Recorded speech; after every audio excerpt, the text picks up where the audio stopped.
사순절 특별기도회 32일차 성경 본문을 봉독하겠습니다. 본문은 마태복음 26장 1절로 16절의 말씀입니다. 예수께서 이 말씀을 다 마치시고 제자들에게 이르시되 너희가 아는 바와 같이 이틀이 지나면 유월절이라 인자가 십자가에 못 박히기 위하여 팔리리라 하시더라. 그때에 대제사장들과 백성의 장로들이 가야바라 하는 대제사장의 관정에 모여 예수를 흉계로 잡아 죽이려고 의논하되 말하기를 밀란이 날까 하노니 명절에는 하지 말자 하더라. 예수께서 베다니의 나병 환자 시몬의 집에 계실 때에 한 여자가 매우 귀한 향유 한 옥합을 가지고 나와서 식사하시는 예수의 머리에 부으니 제자들이 보고 분개하여 이르되 무슨 의도로 이것을 허비하느냐. 이것을 비싼 값에 팔아 가난한 자들에게 줄 수 있었겠도다 하거늘 예수께서 아시고 그들에게 이르시되 너희가 어찌하여 이 여자를 괴롭게 하느냐. 그가 내게 좋은 일을 하였느니라. 가난한 자들은 항상 너희와 함께 있거니와 나는 항상 함께 있지 아니하리라. 이 여자가 내 몸에 이 향유를 부은 것은 내 장례를 위하여 함이니라. 내가 진실로 너희에게 이르노니 온 천하에 어디서든지 이 복음이 전파되는 곳에서는 이 여자가 행한 일도 말하여 그를 기억하리라 하시니라. 그때에 12 중에 하나인 가룟 유다라 하는 자가 대제사장들에게 가서 말하되 내가 예수를 너희에게 넘겨주리니 얼마나 주려느냐 하니 그들이 은 30을 달아주거늘 그가 그때부터 예수를 넘겨줄 기회를 찾더라. 아멘. 죽음을 향하여 라는 제목으로 하나님의 말씀 함께 나누겠습니다. 이제 마태복음 25장까지의 말씀을 통하여서 예수님께서는 예루살렘에 임할 멸망에 대하여서와 그리고 마지막 날 예수님께서 다시 인자의 영광을 가지고 오시게 되어질 종말에 관련되어진 말씀까지를 다 마치시고 나서 그러니까 미리 예언을 해주시는 거죠. 앞으로 일어날 일들에 대하여서 이스라엘에 임하게 되어질 죄가 가득하게 되어졌기 때문에 그 죄가 가득하게 되어진 결과로서 예루살렘과 이스라엘이 어떻게 멸망하게 되어질 것인지 그리고 또한 더 나아가서 또한 이 세상의 마지막에 어떻게 되어질 것인지 이와 같은 내용들에 대하여서 말씀을 다 마치셨다고 얘기하는 것입니다. 그리고 나서 26절에 보면 제자들에게 이렇게 말씀하십니다. 2절 너희가 아는 바와 같이 이틀이 지나면 6월절이라. 이제 이틀이 지나면 6월절이 된다는 거예요. 그런데 인자가 십자가에 못 박히기 위하여 팔리리라. 이게 실질적으로 예수님께서 자신의 십자가의 죽으심에 대하여서 계속 제자들에게 말씀하시고 말씀해 오셨던 내용들이 이제는 더 구체적으로 지금 이틀이 지나면 6월절인데 그 6월절에 내가 바로 그 십자가에 달리기 위하여 못 박히기 위하여 팔리게 되어질 것이다 라고 훨씬 더 구체적으로 자신의 죽음이 언제 어떻게 일어날 것인가에 관련되어져서 제자들에게 말씀하시는 내용을 저희가 듣게 되었습니다. 이 말씀 안에는 지금 십자가의 죽음이 단지 상황과 환경이 떠밀려서나 아니면 예측하지 못했던 일들이 벌어지는 상황 가운데에서 일어나는 일이 아니라 지금 예수님께서 그 알고 계시는 그 자신의 소명이 이루어지고 또한 자신을 이 땅 가운데 보내신 하나님의 뜻이 성취되어지는 과정 가운데에서 예수님께서 스스로 자의적으로 이것을 선택하고 계시고 그리고 그 계획이 하나님의 계획이 성취되어지고 있다는 것을 지금 예수님께서 의도적으로 보여주시고 있는 그런 말씀이라고 저희가 생각할 수 있다는 것입니다. 그래서 이와 같이 자신의 죽음에 대하여 굉장히 구체적인 시기 구체적인 방법에 대하여 언급을 하시면서도 이게 두려움이 아니라 이루어져야 할 일이 마침내 이루어지고 그리고 반드시 이루어져야 할 일이 이루어진다는 관점으로 말씀하시고 계시다는 걸 저희가 받아들여야 하는 거죠. 그렇다고 하여서 이 말씀을 제자들이 들었을 때 제자들이 이 말씀에 대하여 더욱 구체적으로 받아들이고 이해하게 되어졌느냐 하는 것에 대하여서는 사실 의문입니다. 자, 이렇게 예수님께서 자신의 죽음을 향하여 나아가고 계시는 이 과정 속에 오늘 우리가 본문에서 세 부류의 사람을 보게 되어집니다. 세 부류의 사람 가운데 첫 번째의 사람이 3절부터 5절에 나오는 대제사장들과 백성의 장로들이 가야바라 하는 대제사장의 관정에 모여서 예수님을 흉계로 잡아 죽이려고 의논하는 상태에 예수님을 적극적으로 대적하는 사람들이 있다는 것에 대하여 이야기를 하고 있습니다. 하나님의 계획, 하나님의 뜻이 이루어지고 있는 지금 이 일 앞에서 예수님의 죽으심은 하나님의 거룩하신 계획이었고 하나님의 거룩하신 계획이 이제 이 땅 가운데에서 구체적으로 성취되어지는 그러한 시기 가운데 놓여져 있는데 이 하나님의 메시아로 오신 예수님의 죽음을 대면하고 있는 그 과정 가운데에서 이것을 적극적으로 대적하고 그리고 예수님에 대하여 받아들이기를 원하지 않을 뿐만 아니라 잡아 죽이려는 흉계를 가지고서 의논하는 일들이 벌어진다라고 이야기를 하고 있습니다. 저희는 마태복음에서 계속하여서 바리새인과 서기관들로 대표되어지는 종교 지도자들이 예수님의 어떤 말씀에 대하여 또 예수님의 행위에 대하여 꼬투리를 잡아 시비를 걸고 그리고 또한 걸려 넘어뜨리게 할 수 있는 것이 있을까, 고소할 만한 것이 있을까라는 것들을 계속 찾았던 것에 대하여서 우리는 알고 있어요. 그게 여러 모양으로 안식일 논쟁, 부활 논쟁, 그리고 또한 기적을 행하는 것에 대한 논쟁, 이런 여러 가지 것들을 통하여서 예수님을 걸려 넘어뜨리거나 고소하고 싶었던 과정들이 있지만 찾지 못했죠. 그랬기 때문에 오늘 마지막에 하는 게 흉계를 꾸미는 거예요. 억지로라도 꿰어 맞춰서라도 그 고소거리를 일부러 만들어서라도 예수님을 잡아 죽이겠다고 결정하는 지금 종교 지도자들의 모습이 나오고 있다는 것입니다. 예수님을 받아들이지 않을 때 그리고 예수님을 통하여 이루시려는 하나님의 뜻을 받아들이지 않을 때 하나님의 구원의 계획을 받아들이지 않고 하나님의 거룩하신 뜻을 받아들이지 않을 때 나타나는 첫 번째의 원수들이 행하고 있는 첫 번째의 적극적인 태도를 우리에게 알려주고 있는 것입니다. 그 와중에도 뭘 고민합니까? 잡아 죽이려고 의논하는 과정 가운데에도 밀란이 날까 하노니 명절, 지금 이틀이 있으면 6월절이라고 했잖아요. 6월절은 이스라엘에게 있어서 최대의 명절입니다. 하나님께서 이스라엘을 애국으로부터 건져내신 것에 대한 그것을 기념하여서 축제 그리고 하나님을 찬양하고 예배드리는 그러한 명절이잖아요. 그래서 이스라엘에게 있어서 가장 중요한 명절이기 때문에 온 사람들의 그 마음과 열정과 막 이런 분위기가 들떠있는 그런 상황인데 이럴 때 사람들이 모여있는 그럴 때 이 예수를 잡아 죽였다가는 문제가 생길 수 있으니까 문제가 생기면 누구가 괴로운 거예요? 이 흉기를 꾸미고 있는 본인들이 괴로운 거죠. 그러니까 자기들에게 해가 되어지고 자기들의 권력에 해가 되어지고 그리고 자기들에게 유익에 해가 되어질까봐 두려워서 명절에는 그것을 피하자 이렇게 지금 민원하고 있는 그들의 꾀에 대하여 저희가 보게 되어진다는 것입니다. 그래서 하나님의 뜻에 대하여 적극적으로 대적하는 자에 대하여 저희가 보게 되어집니다. 두 번째로 나타나는 사람의 무리는 어떤 사람이냐 하면 6절에 나오게 되어지는데 예수께서 배당이 나병한 자 시몬의 집에 머물고 계시는 상황이었다라고 하는데 이때 한 여자가 매우 귀한 향유 한 옥합을 가지고 와서 식사하는 예수의 머리에 부었다라고 이렇게 되어져 있습니다. 이게 놀랍게도 여러분 우리가 사복음서에 동일하게 기록이 되어져 있는 본문들이 몇 가지가 있어요. 근데 4개의 복음서에 동일하게 기록이 되어진다는 건 그만큼 굉장히 중요한 비중을 차지하는 사건이라는 거예요. 근데 저희가 생각할 때 한 여인의 그 기름을 가지고 와서 예수님에게 붓는 행위가 뭐가 그렇게 중요할까라고 생각하지만 그렇지 않습니다. 특별히 마태마가 누가복음에서는 이 부분에 대하여서 지금 마태복음처럼 이렇게 굉장히 사실 중심적으로 다루고 있는데 요한복음에서는 이 본문을 굉장히 더 세부적으로 다루고 있는 것을 보게 되어져요. 그러면서 이 여인이 가지고 와서 예수님에게 부은 그 기름에 대하여서 순전한 나드 한 옥합이라고 표현이 되어져 있고 그리고 그것의 값어치가 표현이 되어져 있는데 그게 300데나리온 되는 기름이다 이렇게 표현되어져 있습니다. 300데나리온이라는 건 그러면 하루 품삯이 한 데나리온이 당시에 남자 한 사람의 하루 품삯이 한 데나리온인데 300데나리온이라는 것은 거의 10달에 해당되어지는 그 삭세에 해당되어지는 그 비용만큼이 들어가 있는 값어치라는 거예요.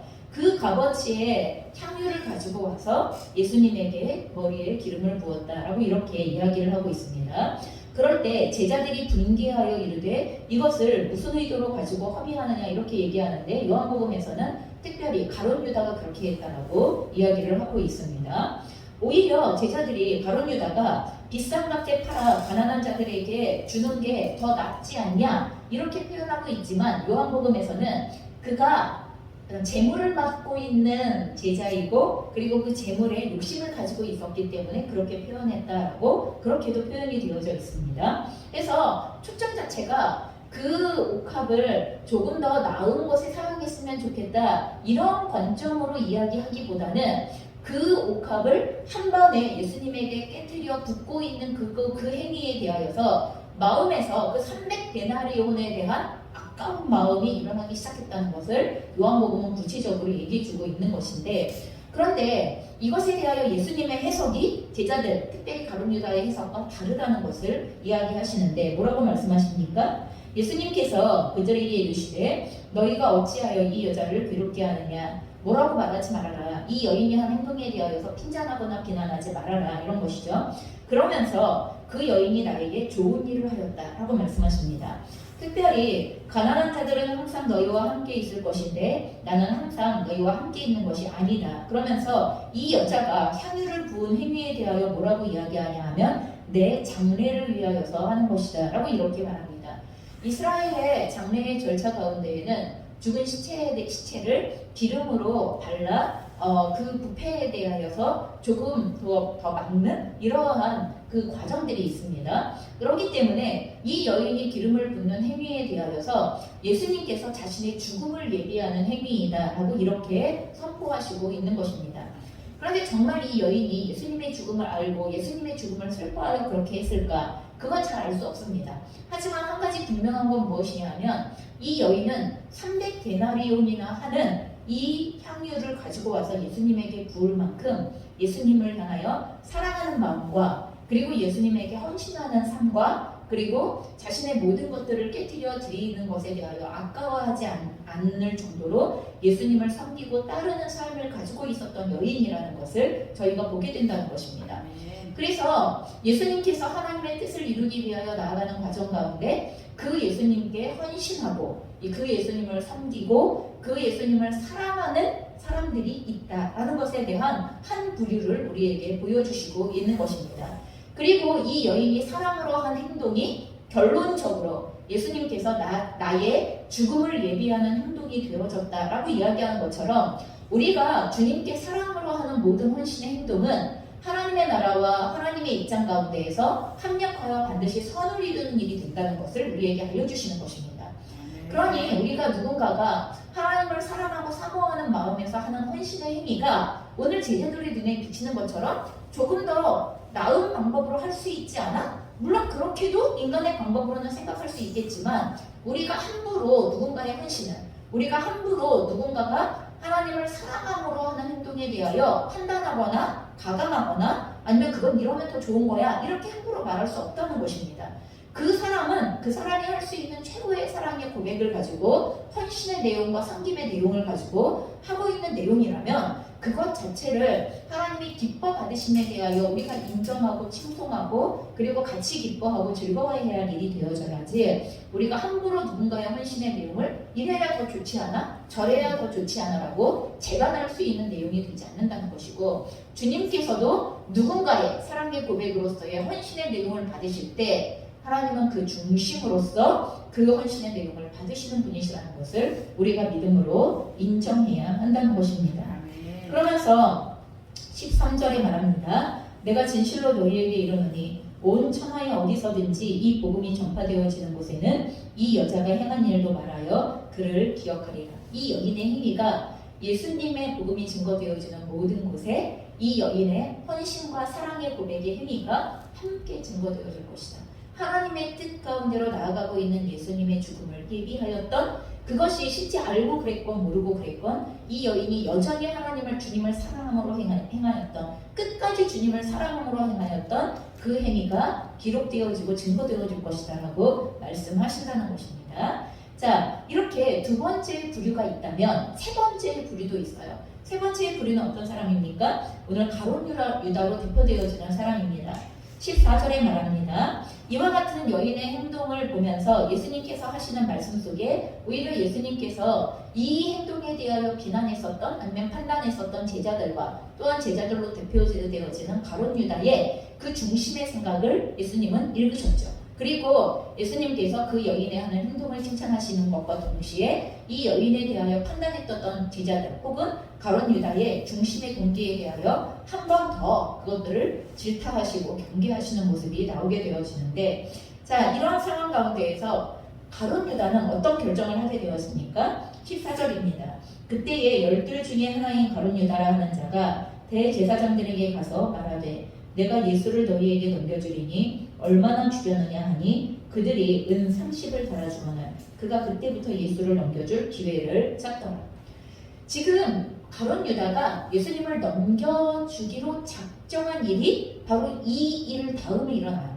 이 여인이 300데나리온이나 되는 이 기름을 예수님에게 붓고 난 이후에, 그리고 그것에 대하여 해석하시는 예수님의 관점을 대면하고 난 이후에, 그리고 나서 가룟 유다는 이제 이 예수님을 팔기로 한 일들이 이게 하루아침에 일어난 일은 아닐 거예요. 지속하여서 가룟 유다 안에 여러 생각과 그리고 여러 갈등들이 일어났을 건데, 그리고 그 갈등의 종지부를 찍게 되어지는 사건이 이 여인의 행위에 대한 예수님의 태도, 예수님의 해석을 근거로 하여서 가룟 유다는 자신이 예수님과의 관계를 어떻게 해야 할지에 대해서 정리를 하게 되어지는데, 어떤 정리를 하게 되어지는 거예요?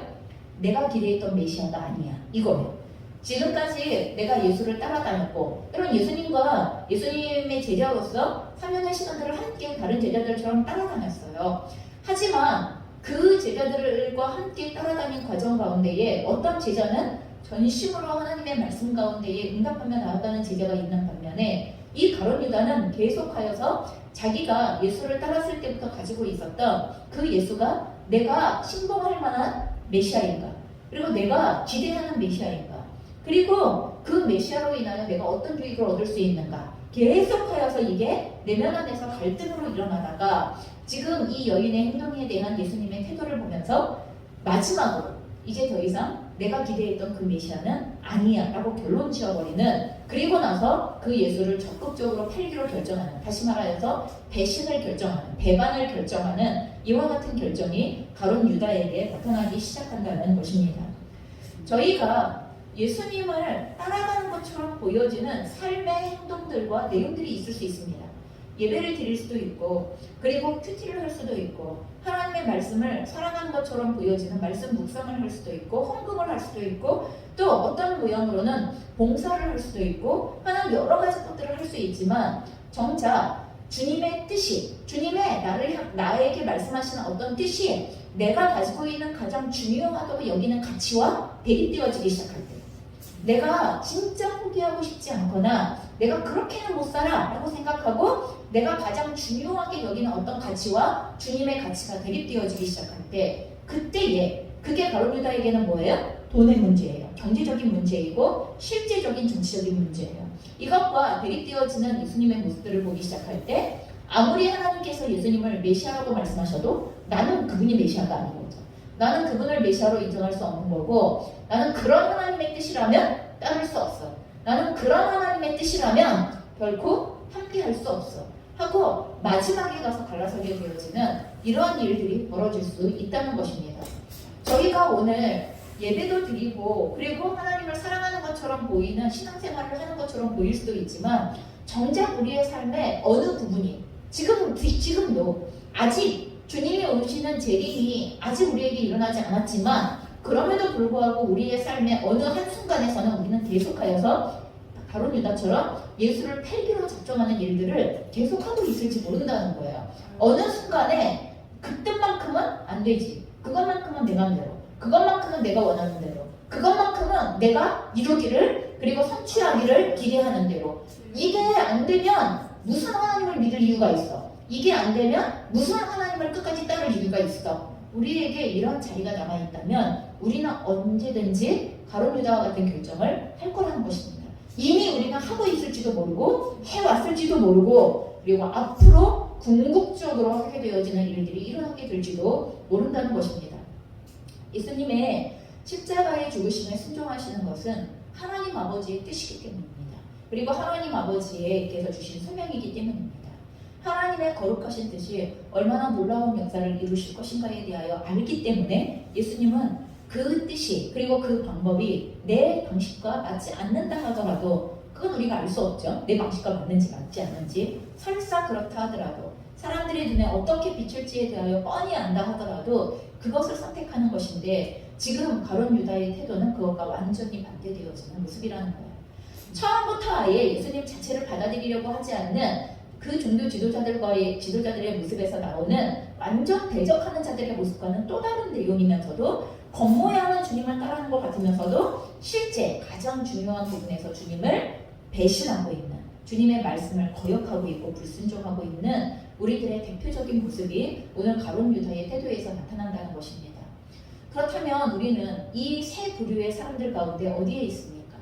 끝까지 주님의 말씀을 순종하는 주님께 사랑과 헌신으로 섬김으로 나아가고 있는 이 옥합을 깨트리고 있는 자신의 모든 것을 내어드림을 통하여 옥합을 깨트려 주님을 따르고 있는 이 한 여인의 헌신에 지속되어진 것 같은 이와 같은 부류 가운데 있는 것인지, 가룟 유다의 모습과 같은 모습에 있는 것인지, 아니면 대놓고 이 예수님을 잡아 죽이고자 작정하고 모의하는 대제사장들을 비롯한 종교 지도자들과 같은 원수들의 위치 가운데 놓여져 있는 것인지, 우리는 우리의 자신의 모습이, 우리의 내면의 상태가 십자가를 향하여 가시고 계시는 예수님을 따르는 모습 가운데, 그것을 지켜보고 있는 모습 가운데, 그것을 둘러싸고 있는 모습 가운데 어떤 모습인지 확인하시고, 오늘 우리가 나아가야 할 태도는 예수님의 죽으심을 예비하고 그리고 끝까지 그분을 따르기로 결정하고 우리의 삶을 헌신하는 이 한 여인의 고백과 헌신의 모습에 함께 동참할 수 있게 되어지기를 주님의 이름으로 축원합니다.